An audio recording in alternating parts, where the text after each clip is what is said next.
يا أيها الذين آمنوا إن جاءكم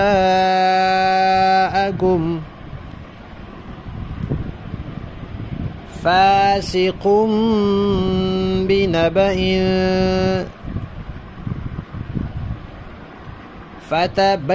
فتبينوا